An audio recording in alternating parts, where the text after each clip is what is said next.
Hello， 大家好，歡迎嚟到灣區探訪日記，我係主持人 Messi， 我係主持人 Suri。Messi 啊，我哋而家嚟到咁中心嘅位置，你係咪有啲咩大動作啊？今次真係好大嘅動作喎！嗱，首先我哋喺位於珠海市香洲區嘅市中心啊。咁今日同大家介紹嘅樓盤咧叫成福承諾大廈啦。咁最開盤嗰時賣緊25000一平方，2萬。依家單價9000幾，帶埋裝修應樓接辦證。9000幾嘅單價，係仲帶裝修，係仲係現樓，係最關鍵係珠海市中心，因為原價咧去到110萬嘅，依家一半價細咗7萬。可以搞掂 ，OK， 同埋呢度交通好方便喎。咁你頭先同我講咧，你話嚟到呢度去邊度都係5分鐘，咁我哋期都講話去邊度都5分鐘，係咪有？唔係呢度真係冇話5分鐘啦，即係呢個係高德地圖上可以插上到最真實嘅情況。呢度去港珠澳大橋咁好啊，都係13分鐘時間，最快13，遲少少15。呢個過程呢個車程，我諗好多街坊可以接受嘅，因為最緊係周邊旺。我哋附近有華發商都、南平華海商都、環宇城同埋我哋嘅下灣市場、坦洲14村、三寶就喺旁邊啦。哦，係啊。高鐵站、明珠站、前三站、珠海站。咁唔使講啦，呢個位置我哋最熟啦，我哋公司就喺隔離。係啊，唔使講啦，交通方面配套齊全，最關鍵依家價錢好平。好啦，我哋陣間睇下咩會大高嘅。咦，我的媽呀！可不可以擦一下？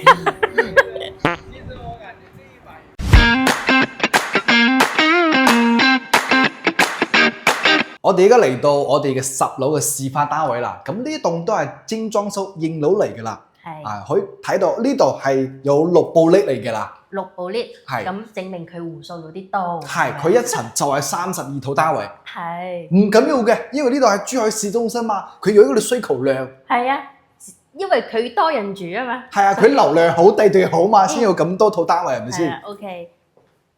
嗱，可以見到咧，佢兩邊都係。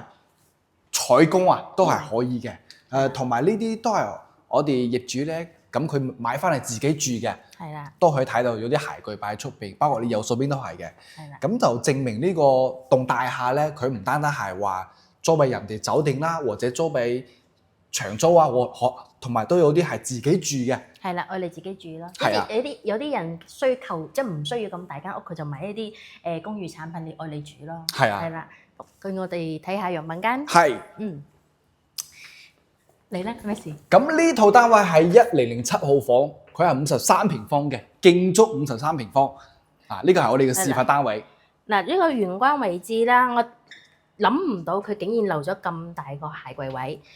嗱，自己攝影師嚟，你睇下，其實呢個好深嘅喎，呢個闊度好闊嘅喎，其實證明佢位置係夠嘅咯。呢個鞋櫃我仲以為係衣櫃，其實擺個闊。其實我可以 get 到個設計師點解咧，因為你翻工出門你要着衫，你翻屋企你要除衫啊嘛，跟住你喺度換鞋啦，呢度掛衫啦，一氣呵成嘅。OK， 入嚟咧就係我哋呢個左手邊就係一個洗手間。呢個洗手間咧就乾濕分離嘅設計啦。咁大家知道我哋公寓產品咧就明窗就唔係明窗啦，但係佢預埋咗我哋洗衣機嘅位置啊，西門子嘅洗衣機，包括上邊都有啲櫃子啊，都慳咗好多個空間。最關鍵咧就係我哋嘅景觀非常之靚仔嘅。咁快睇景觀係 OK。其實53平方都好闊喎，夠長啊！呢個戶型係啊，即係一入到嚟你睇下，其實呢度佢仲整咗一個冰箱位嘅。其實係啊，我諗唔到佢整咗個冰箱，係啦，跟住呢個咧呢個廚房位，其實廚房位佢好夠大嘅。係，其實你諗住你公寓其實佢唔會整住一個 L 型嘅廚房啦，但係呢度整咗 L 型嘅俾你，係證明佢咩地方夠闊啊嘛。係啦，跟住呢個。餐廳位置係，餐廳位置都好夠闊。即係如果我唔擺一間床，我可以擺2間床都可以嘅。即係2張床係咪？你嘅意思係話，其實呢張床咧，你睇下就得1.2米大嘅啫。但係我認為咧，你可以擺2張1.5米嘅床都夠位。或者我中間隔咗一個屏風，一房一廳都可以。係喎，我冇諗到。係啊，嚟最緊要咧就係呢個景觀啦。超級靚仔嘅，大家睇到我哋呢度係珠海市香洲區嘅市中心啊，樓下係一個十字馬路，車水馬龍嘅。咁左手邊就係我哋嘅一個最高嗰棟樓咧，可以見到啊，就係我哋嘅大概係嗰個方向。咁嗰個就係我哋嘅環宇城啦。再前邊就係個彭帥珠海灣。咁個河景咧就係我哋嘅前山河景啦。可以見到呢度啊，13分鐘就可以去到我哋嘅港珠澳大橋、拱北口岸同埋青馬口岸、橫琴口岸都有20分鐘時間。交通方面，配套都齊全嘅。我哋樓下陣間都係同大家影下我哋樓下嘅配套。係啦，佢嘅商業都好齊全㗎。環宇城喺旁邊，係啦，華發商都喺旁邊，係啦。仲有咩商場喺旁邊咧？向西你都可以去翻坦洲㗎喎。係啊。坦洲啦，同埋一個山姆啦，係完全係5分鐘嘅路程，係。而且你凌晨2、3點你想翻香港嘅話咧，你5分鐘都到㗎啦。凌晨你即係冇交通燈嘅情況下，OK，係啦，即係你意思好快，位置好好，係呢個意思，係啦。OK 嘅呢度，係啦，明珠站啊、珠海站都係旁邊。總之呢度交通方便啦，去關口、去輕軌站、去高鐵站都好方便。係。再睇翻我哋第二個戶型啦。係啦。咁呢個示範單位嘅風格咧，就係打咗一個居家型嘅，我哋自己住嘅。係啦。好啱一個人啊，或者一對情侶啊之間租都好租。係啦，咁而家睇翻係即係俾酒館託管投資產品啦。係。OK。呢邊嘅示範單位就係以酒店式嘅風格打造嘅，佢係做咗2間床嘅一個風格。係啦，睇下。嗱，入門口右手邊咧，佢呢度仲未做到一個未定制㗎啦。其實睇酒店啦，睇酒店設計啦。唔係其實你擺鞋都係擺呢個位置啫。係啦。佢仲未做鞋櫃。即係我諗住佢應該係想展示啲畫俾一啲客人睇下，所以佢設計成咁。跟住呢個洗手間啦，都係乾濕分離嘅。係啦，同正話一個係差唔多一模一樣嘅樣。呢度都可以擺洗衣機嘅咯，佢留咗個位俾大家擺洗衣機，都夠位嘅。嗱，呢個就開放式嘅廚房。咁我哋啱啱了解完之後咧，其實呢個樓盤咧，佢合作嘅酒店咧就同普通嘅樓盤唔一樣。點解咧？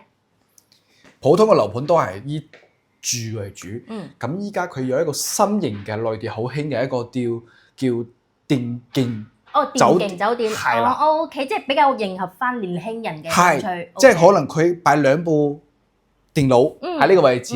咁2個朋友星期5、6日放學。大學生國慶中秋唔放假唔翻老家。OK， 咁其實你咁大，你唔止放2台電腦喎。我覺得你約翻3、5好友一齊嚟呢度玩都 OK 嘅。都可以。係啦。呢個證明咧係呢個酒店都用咗比較高嘅成本去做呢件事啦。咁大家知道電競酒店佢嘅電腦嘅成本係最高嘅。如果佢做得唔好咧，咁佢呢啲維修都唔值錢嘅。係啦，所以點講咧？所以就呢個位置咧做呢啲係最好嘅，因為附近仲有好多大河啦。係啦，其實電競酒店咧，我喺珠海咧，即係唔係咁多見到咯。係啦，咁佢喺選擇呢個位置咧，我諗佢應該係考慮到個地理位置，而且係有個環宇城啦，同埋華發商都啦。咁呢啲位置都係年輕人比較多聚集嘅位置㗎啦。最關鍵價錢平依家。我哋4、5年前買可能去到25000一平方，25000一平方，係而家先9000喎，9000幾，即係咩意思？40幾萬，你嚇親我，2萬幾，2萬幾一平方，係 ，OK，唔係之前人哋2萬真係4、5年前25000一平方買嘅，即係疫情之前咯，係到依家就9000幾，你講緊總價就40幾萬，47萬左右啊，帶埋裝修嘅應樓，咁我。頭先佢話唔帶裝修仲可以平啲嘅噃。當然，因為佢呢度咧係咁樣嘅，你買裝修咧，你要辦完手續之後半年再收樓嘅。半年收樓。咁你當然都可以買毛坯，咁就慳翻大概3至4萬蚊一平方。總價慳翻3至4萬係啦，即係等於裝修係800至1000蚊一平方咯。其實800到1000蚊已經裝到好靚㗎。係啊，你自己裝又好，因為你自己裝，即係我哋因為好識呢啲公寓嘅，咁我哋揾裝修公司裝都唔使半年，即係講緊3個月時間就可以裝完。係啊，3個月足夠㗎啦。係啊，你自己住又得，或者你租俾人哋又得，交俾酒店託管都可以。係啦，都係睇翻自己嘅設計需求啦。係，最關鍵就呢個 location 真係好好。睇翻呢邊嘅風景。其實你講。啱啱嗰邊係咩方向咧？東南向。東南向，咁呢邊就係西北向。係啦，其實呢邊嘅景即係同嗰邊比，即係有啲差距咯。但係唔緊要嘅。係呢度係投資產品啊嘛，作為一個投資產品，大家都係過客，我覺得唔要求咁多景觀噶啦。係啦，咁同大家介紹下啦，我哋前邊呢幾棟咧就隔離總部嘅人才公寓啦。晚上住得人好多嘅。咁下邊有一個高速，有冇見到咧？咁高速向左邊行咧就去斗門去西區嘅。咁再左手邊就係我哋坦洲嘅樓盤啦。大家可以見到裕豐名門。優若鄉隔離，中澳春城、佳景康城都係呢邊方向啊！呢邊就係明珠站、碧螺城、三號會員頂就係呢個方向啦。係啦，即係其實我哋喺珠海香洲嘅位置。係啦，咁其實直線距離去坦洲其實都唔算遠㗎喎。係。咁樣睇就1公里左右啫喎。好近嘅其實。係啊。同埋好了解坦洲嘅朋友都知道，坦洲有個夜市叫14村，係啦，晚上好多啲食嘢啊，檸檬茶、燒烤啊，好多嘢食嘅。係啦，咁其實唔好睇呢度嘅景觀嘅，睇呢度嘅位置就夠㗎啦。係買公寓一定要買呢啲地段好嘅地方。係啦，因為佢有人流，你租都好租，你自己住都方便。係啦，而且最緊要隔離一個樂士文化區啊嘛。係。咁你開演唱會都喺嗰度開。咁你呢度作為一個投資產品，我認為係好搶手嘅咯。係啊，係啦，你睇完演唱會就翻嚟呢度住。係啦，不過係5分鐘嘅距離啫嘛。因為我哋公司就喺旁邊，係，所以嚟呢度就5分鐘時間，好了解呢個附近嘅配套啦。係啦，講真，呢個價錢，冇得輸嘅，9000幾一平方。你係唔好話喺珠海啦，你中山其他地方都會超過呢個價錢。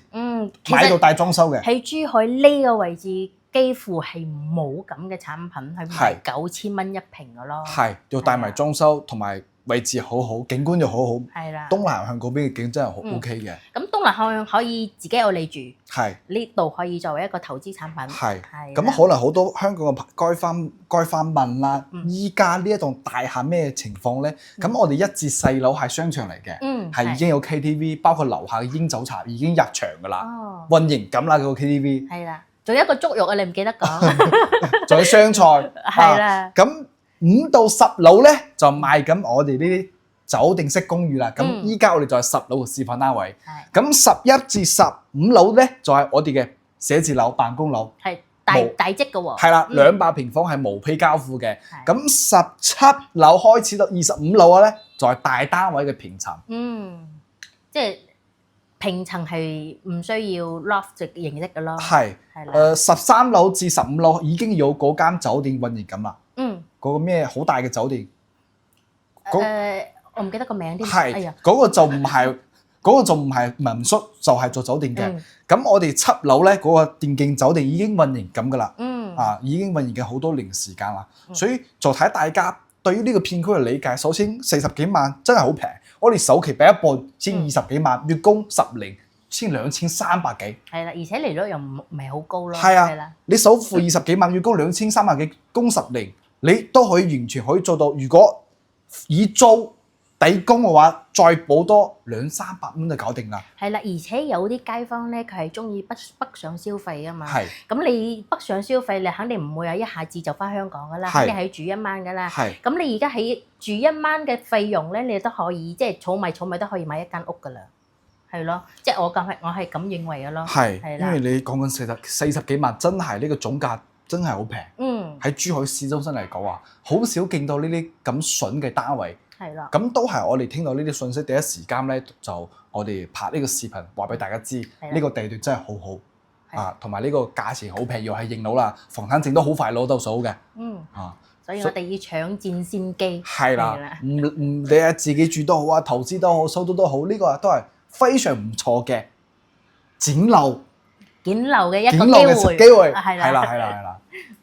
所以就睇下大家，我識我哋，你打電話俾我哋發俾大家詳細嘅資料俾大家睇下先。而且我哋24小時在線，免費專車，接送睇樓。OK，我哋今期冇到呢度啦，我哋下期再見，拜拜。